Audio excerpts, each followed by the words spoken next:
यहाँ से स्टार्ट करेंगे। जो दृष्टि है इसका मेंटरशिप यहाँ पर टेस्ट चल रहा है, ठीक है। ये क्लास टेस्ट आपका, क्लास टेस्ट या इसको डेली क्लास टेस्ट बोल सकते हो, राइट। और यहाँ से 9 नंबर यहाँ पर आपका रहेगा ये, ठीक है। 8 नंबर आपको मैं कल कर चुका हूँ, और इसके बाद जो रहेगा 10वां पेपर रहेगा, ठीक है। फिर 11वां, ऐसे करके आपको जितने भी क्लास टेस्ट होते हैं 20 क्वेश्चन वाले, वो मैं आपको कराता रहूँगा, ठीक है। 100 क्वेश्चन वाले मैं फिर से बोलूँ कि वो जो पेंडिंग है पेपर, अभी मैं उसको ये संडे से पहले आपको पेपर करा दूँगा, ठीक है। और जो नेक्स्ट संडे आएगा आने वाला है, उसका जो पेपर आएगा वो मैं मंडे करा दूँगा, ठीक है। तो वो शेड्यूल अपना टाइम से हो जाएगा, ठीक है। तो स्टार्ट करते हैं। 9 नंबर यहाँ पे जो पेपर है उसको देखते हैं। यहाँ से पहला क्वेश्चन है, भारत के प्रधानमंत्री के संबंध में निम्नलिखित कथनों पर आपको विचार करना है, ठीक है। पहला स्टेटमेंट है, राष्ट्रपति को लोकसभा में सबसे बड़े दल का नेता को प्रधानमंत्री नियुक्त करना होता है, राइट। तो क्या हो जाएगा, पहला स्टेटमेंट यहाँ से हमारा गलत हो जाएगा, क्योंकि आमतौर पर सबसे बड़ी पार्टी का नेता होता है, लेकिन कुछ अपवाद भी हो सकते हैं, जैसे कि गठबंधन सरकार है, ठीक है। ऐसी स्थिति जहाँ पे किसी पार्टी को इस पर बहुमत ना मिला हो, ठीक है, तो इस वजह से यहाँ पर क्या है, ये गलत हो जाएगा। दूसरा, जब किसी भी पार्टी को इस पर बहुमत नहीं मिलता है तो राष्ट्रपति प्रधानमंत्री की नियुक्ति का विवेकाधिकार का प्रयोग कर सकता है, राइट। सेकंड क्या होगा, सेकंड स्टेटमेंट हमारे यहाँ से करेक्ट है, ये बात एकदम सही है। तीसरा, प्रधानमंत्री को हमेशा लोकसभा का सदस्य होना चाहिए, ऐसा कुछ नहीं है, राइट।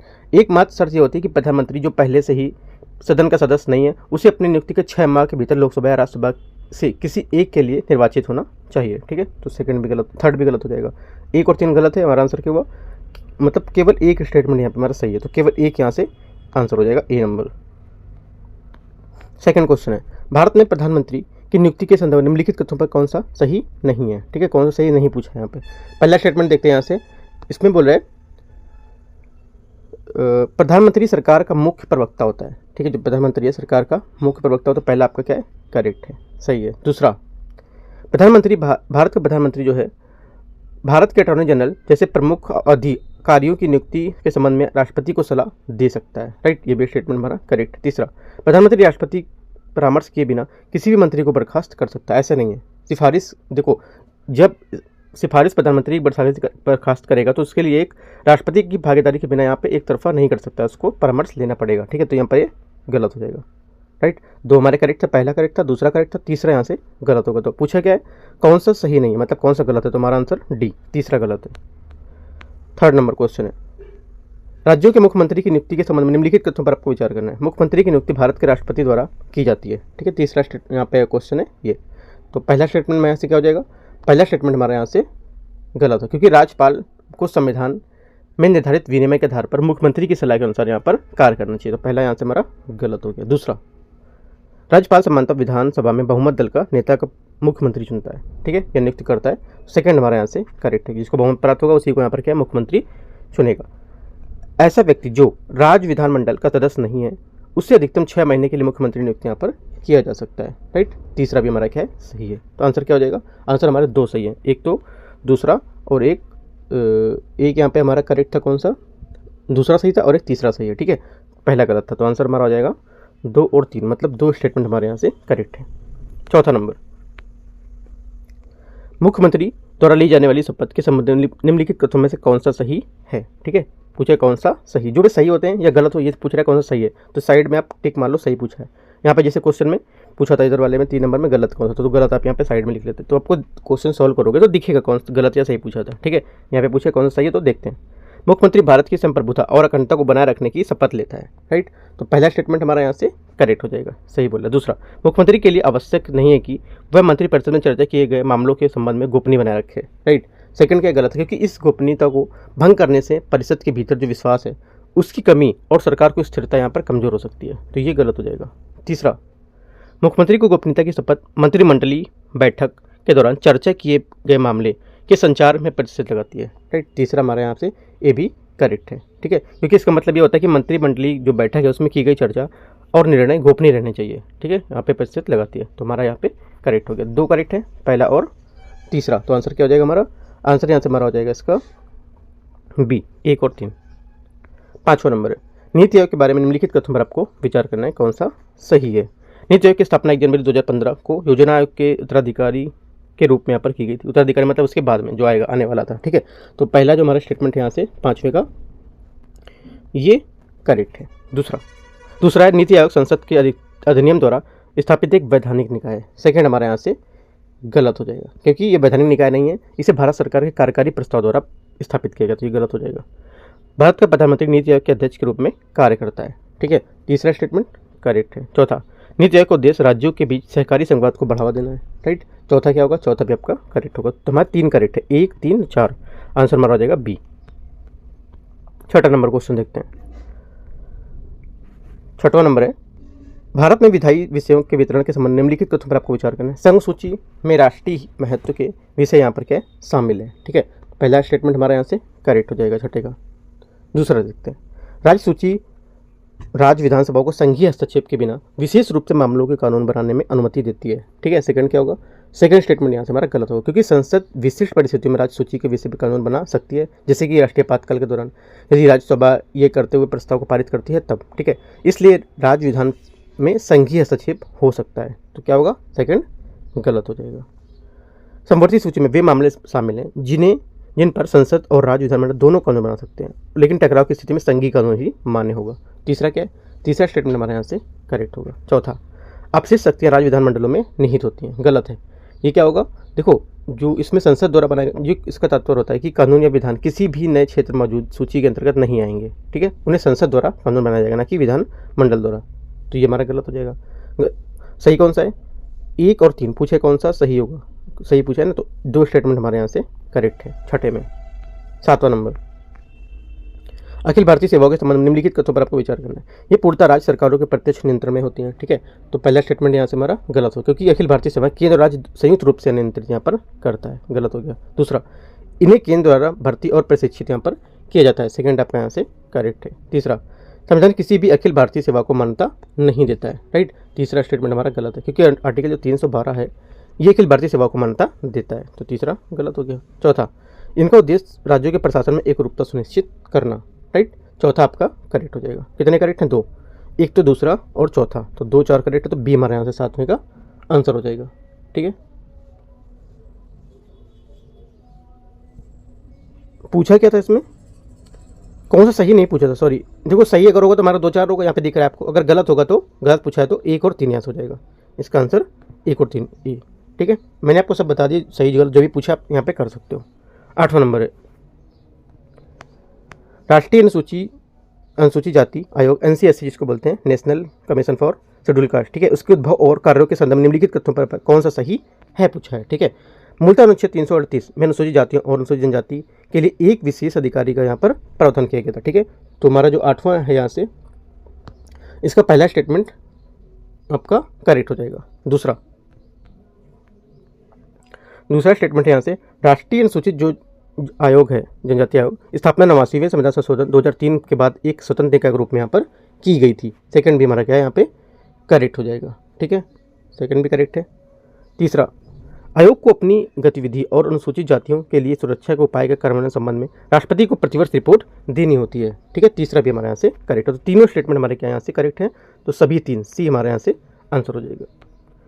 9वां नंबर है, राष्ट्रीय अनुसूचित जनजाति आयोग NCST के संबंध निम्नलिखित तथ्यों पर विचार करना है, कौन सा सही होगा। मैंने सही का टिक लगा दिया, तो यहाँ पर बताना है कौन सा सही है, ठीक है। देखते हैं, यहाँ पे पहला स्टेटमेंट है, राष्ट्रीय अनुसूचित जाति आयोग जनजाति आयोग की स्थापना संविधान के अनुच्छेद 338 के तहत यहाँ पर की गई थी, एकदम करेक्ट है। दूसरा, आयोग को अपनी वार्षिक रिपोर्ट प्रधानमंत्री को प्रस्तुत करने का दायित्व यहाँ पर सौंपा गया है, राइट।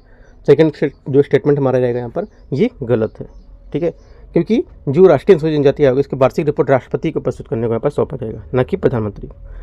राष्ट्रीय अनुसूचित जनजाति आयोग के सदस्यों की नियुक्ति भारत के राष्ट्रपति द्वारा की जाती है, ठीक है। तीसरा हमारे यहाँ से करेक्ट है। 2 करेक्ट है, 1 और 3 पूछा है, सही कौन सा है, तो 1 और 3 डी, ठीक है। देखो अगर यहाँ से मिस भी हो जाता है, बाकी मैं आपको यहाँ सब सही गलत लिख देता हूँ। सही अगर पूछा तो आप खुद से भी कर सकते हो, ठीक है। 9वां हो गया। 10वां देखते हैं,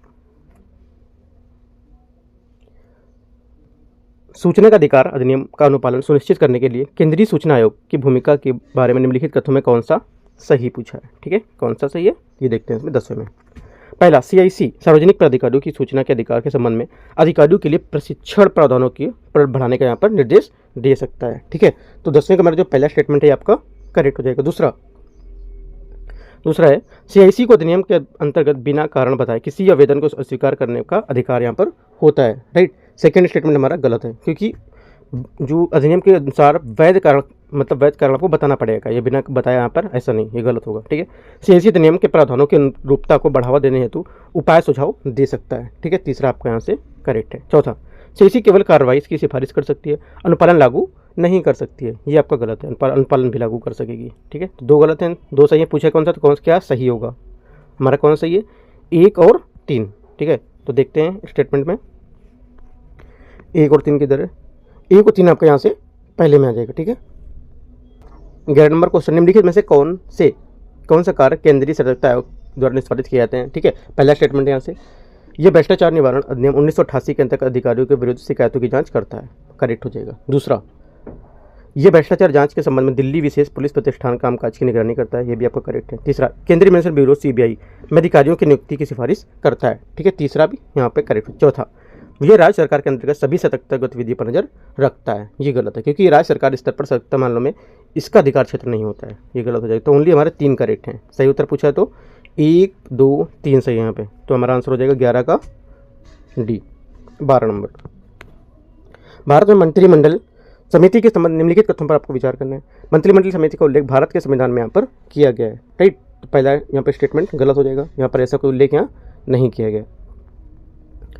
मंत्रिमंडलीय समिति 2 प्रकार के वर्गीकरण यहाँ पर क्या, स्थायी और तदर्थ। ठीक है, सेकेंड स्टेटमेंट हमारा यहाँ से करेक्ट है। तीसरा, प्रधानमंत्री को परिस्थिति की आवश्यकता के अनुसार मंत्रिमंडल समिति गठन करने का अधिकार होता है, ये भी आपका करेक्ट हो जाएगा। 2 करेक्ट हैं, सही पूछे कौन सा होगा, तो 2 और 3। यहाँ 13 नंबर क्वेश्चन है, भारत सरकार के मुख्य विधि अधिकारी के रूप में वह भारत सरकार के ऐसे विधिक मामलों की सलाह देता है जो राष्ट्रपति द्वारा उसे भेजे जाते हैं और आधिकारिक कर्तव्य का पालन में उससे भारत के क्षेत्र के सभी न्यायालय को सुनवाई का अधिकार होता है। उसे संसद के सदस्य के लिए उपलब्ध सभी विशेषाधिकार और प्रतिरक्षा प्राप्त होते हैं। ऊपर वर्णित अनुच्छेद में किस संवैधानिक पद के बारे में यहाँ पर बात कर रहा है। ठीक है, करेक्ट आंसर क्या होगा, ये किसकी बात कर रहा है, ये कर रहा है भारत के महान्यायविधि की बात। ठीक है, आर्टिकल आपका 76 में इनका वर्णन किया गया।